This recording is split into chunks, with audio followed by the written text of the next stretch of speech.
Je trouve ça toujours hyper important que le titre annonce la couleur très vite et j'aimais bien l'idée de donner tout de suite, l'indice du féminisme par, cet ajout de cette féminisation d'un terme qui est traditionnellement masculin, qui donne aussi l'indice de l'écriture inclusive. Pour la peau, c'est un moment où je suis vraiment au tout début de mon éveil au féminisme et c'était une sorte de grande lettre d'amour, à un homme qui m'avait quittée dans le but et dans l'espoir qu'il revienne, ce qui s'est d'ailleurs produit ensuite. J'avais très peu de culture et j'avais même pas conscience, à ce moment-là que, par exemple, avec cet homme-là, il y avait eu un des rapports sexuels qui avait un moment, basculé dans le domaine du viol. Ensuite, les corps abstinents, ça correspond à une autre tranche de vie où là, je commence à être vraiment très fatiguée par rapport à la masculinité, très en colère aussi.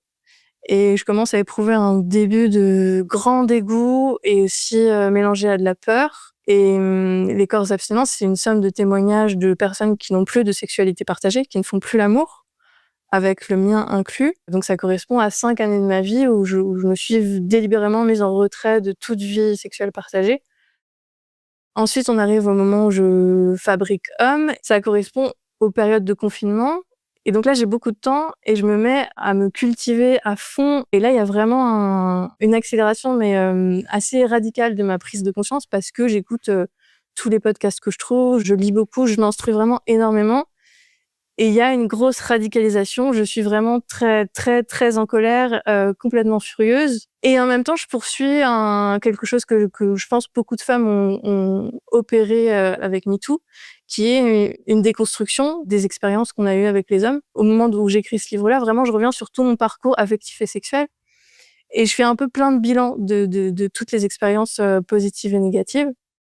Et dans Homme, il y a vraiment l'intention de dessiner l'horizon de comment ça pourrait être entre les hommes et les femmes dans l'hétérosexualité si ça se jouait dans l'horizontalité.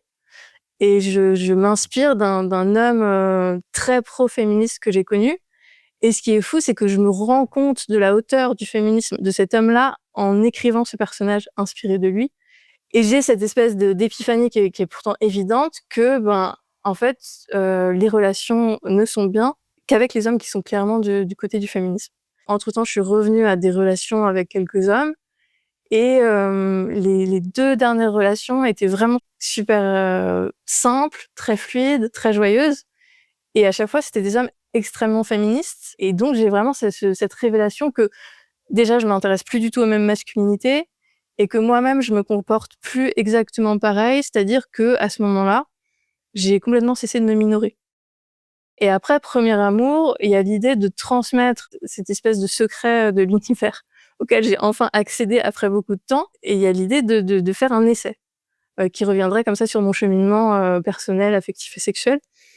Et au moment où je suis supposée commencer la composition de ce livre-là, je fais une rencontre extrêmement importante avec, l'homme dont je parle dans Premier amour. C'est vraiment une histoire pivot, c'est notre histoire la plus importante à tous les 2 et tout est simple et tout est joyeux, tout est fluide. Il y a quelque chose qui s'est vraiment, débloqué et qui s'est simplifié du tout au tout le jour où j'ai compris avec quel type de masculinité c'était possible de vivre des choses, joyeuses et heureuses.